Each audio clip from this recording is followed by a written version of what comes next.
This is Naknak, a 2003 toy from Hasbro that was never really that popular. But did you know that some of these figures are actually extremely rare? I used to play with these a lot as a kid, and one day I got curious and just decided to look up the whole set, see what I could find, and I fell down quite a rabbit hole. There are a lot of these figures that are very hard to find today. If you have no idea what I'm talking about, then let me fill you in on the details. The concept was fairly simple. You collect figures, you stack them up with a friend, you take turns rolling dice that determine how you stack the figures, and whichever player knocks over the stack loses. It was basically a game/collectible type thing. Now, normally you'd want to play this game on a flat surface, but later on they did release some play sets, kind of like little battle arenas. Now, maybe this is starting to ring a few bells for some people, so let's go through the Naknak lineup to see if you ever had a rare figure. And if you sold it in a yard sale or donated it to the Goodwill, well, you'll have to live with that. I'm guessing that a lot of people's first and maybe even only encounter with Naknak was at McDonald's in a McDonald's Happy Meal. In 2003, Hasbro Naknaks were included in McDonald's Happy Meals. McDonald's released 7 Naknak figures, all of which were part of the Creepnaks clique. Cliques are like groups or categories of Naknaks.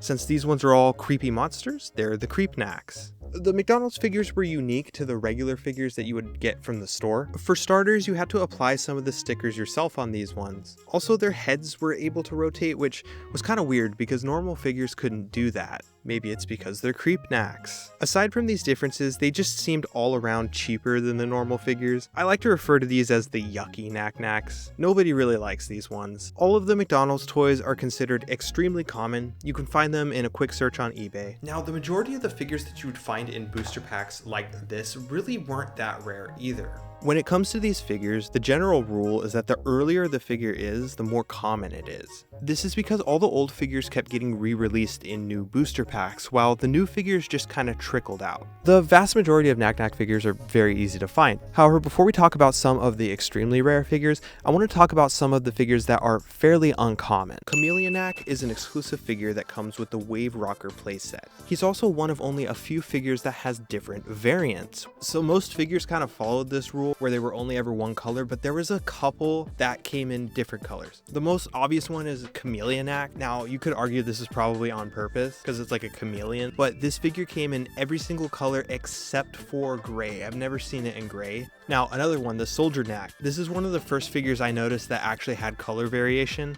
The normal one that you would get from the booster packs was always gray, but for some reason the Stunt Stacker one was black. Now, there's one other figure that also has a situation like this. That would be figure number 77, the Squarenak. One of them is green and one of them is blue, and this is another one that's also a stunt stacker. Figures number 62 and 63, two unnamed Graffitinaks, are also somewhat uncommon. They were also released exclusively in a playset, the Stacking Battle playset, but since it was closer to the end of Naknak's life, you just see these ones a lot less. Let's talk about some more yucky figures. The Hairynaks are very similar to the McDonald's Creepnaks. If you consider Hairynaks an actual clique, they would be the smallest clique with only 2 figures. Although in reality, Hairynaks and Creepnaks aren't really real cliques. These figures were given away at Great Clips from July to August of 2003. I reached out to someone in marketing at Great Clips, and she was nice enough to share with me this promotional poster as well as some high-res scans of the designs of the figures. This poster could have been lost forever, but now here it is for everyone to see. Basenaks and Dominaks were the last 2 cliques to be released, and they are actually somewhat hard to find. Just the nature of them being some of the last figures to be released before they completely discontinued Naknak, you just don't really see them that often. These 2 cliques have 5 figures each. However, for some reason, I always seem to see one Nak and Pitcher Nak way more often than I see the other 8 figures. I'm not sure if it's just my luck or if there's any reason for that. I just wanted to throw that observation out there. From this point forward, if you actually have any of these figures and you want to sell it for whatever reason, please do not hesitate to reach out to me. Leave a comment down below or check the description on how you can reach out. These figures hardly ever show up for sale online, if ever. And so if you actually do have any of these figures that we're about to talk about, you really do have something special when it comes to Naknak. The Gorton Fisherman Naks are 3 figures that were mail-in exclusive. You buy fish sticks, you send in proof of purchase, and they would send you these 3 Naknak figures depicting their mascot, Gorton the Fisherman. If you were going to try to find a rare Naknak figure, these ones would probably be the easiest to find, but don't misunderstand, they are still incredibly hard to find. In 2 years, I've only seen them show up on eBay once, and I missed it. Some fun facts about these figures: there's a set of them signed by Denny Miller, the actor who played the Gordon Fisherman, that exists somewhere in the world. Also, the box art for this promotion would have been completely lost media if it weren't for the 2005 movie Bewitched, where there just happened to be a scene in a grocery store where Gordon fish sticks are visible. The actual box art has been edited with another actor's head on it for a comedic bit, but at least we could see the promotion. I've tried reaching out to Gordon as well to see if they had any information about this promotion, maybe any pictures, but unfortunately they haven't been as responsive as Great Clips, which is really unfortunate. Next up, we have the Hasbro Knack, which is significantly rarer than the Gordon figures. All we know about this figure is that it exists. We don't know where it came from, but it was allegedly promoted on Naknak's website, along with another figure that we'll talk about later. Some speculate it was a gift for Hasbro employees. One theory that I personally have is that it was a prize for playing in official Naknak tournaments, which, yes, they actually existed briefly, but no one really knows for sure where this figure came from. Actually, no one really even knew if it existed until 2020, when internet user WWEFan2020 shared that he had actually obtained one. To this day, he's the only person who is publicly known to have this figure. Fun fact about this figure: aside from the yucky McDonald's and Great Clips figures, this is the only figure that we know about that has a different design on the front and back. Somehow, the WWE Fan 2020 was lucky enough to find another insanely rare figure that practically nobody knew about. Vertical Knack is a human knack, and it's figure number 94, and this is interesting because it was thought that figure number 78 was the final numbered figure to be released, but here comes figure number 94. That leaves a pretty big gap of unknown figures in the lineup. Now, in reality, they were probably unreleased, but if figure number 94 can pop out of nowhere, how can we know for sure? The WWE Fan 2020 said that this figure came in another playset. This is a playset that I've never seen before.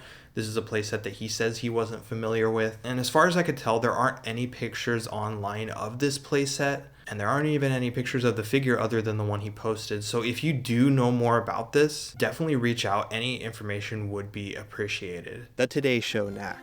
This figure and the Hasbro Knack were allegedly both promoted on the Naknak website at some point, but no images survived. Unfortunately, the WWE Fan 2020 isn't able to save us this time. To this day, no one is publicly known to have it. If you ask me, I don't think the Today Show Knack actually exists. This wouldn't be the only case of Hasbro advertising a Naknak figure that ended up not getting released. This figure here, I don't even know if it exists. I've never seen this one before. I'm guessing that this was going to be part of some sort of promotion, but they just ended up canceling Naknaks. I don't know for sure, but that would be my guess. Now, since we are in the non-existent category, I guess technically we can talk about the Clownnaks and Basketnaks. Right before they yeeted the brand, the newest clicks that were announced were Clownnaks and Basketnaks. These would have been the first figures that had different proportions. As far as we know, they were never released or even produced. So those are the rarest Naknak figures that we know about. Is it possible that there are more figures? Maybe. I highly doubt it. I think it might be possible, but I think this is pretty much it. Now, a little while back, I spent some time working on a Naknak wiki because I didn't really see a good one that existed yet. So go ahead and check that out if you want to learn more or if you have some more information to add. It's just crazy to me that a toy from my childhood, 20 years ago, that's a long time, but it's not really a long time. It's crazy to me that after such a short amount of time, this information can be so hard to find. This information can be lost after only 20 years. It's sad, but it's also interesting to go and hunt this stuff down 20 years later. So I hope you found this enjoyable, and I encourage you to let me know in the comments, do you remember Naknak? Do you have any fond memories? Did you ever play with Naknak with your friends? I know it's been a long time and my channel went private for a while. So if you're an old subscriber just jumping back in, welcome back. If you're new, I appreciate it. Thank you so much for watching, and I'll see you when I see you.